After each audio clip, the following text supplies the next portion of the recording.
Aswatha or Ficus religiosa is commonly known as Peepul Tree or the Bodhi tree. It is mainly used in treating skin diseases, cough, nausea, and vomiting.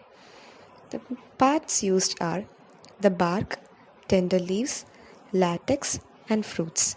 The bark decoction is useful to control diabetes, swelling, and pain. The tender leaves of the tree is used in treating pimples and discoloration of the body. The latex of the tree is used to treat the wounds and to control bleeding. Ashwatha is one of the main ingredients in Nalpamradi Thailam, Arimedadi Thailam, and Panchavalkaladi Thailam. Thank you. Sarve Bhavantu Sukhina.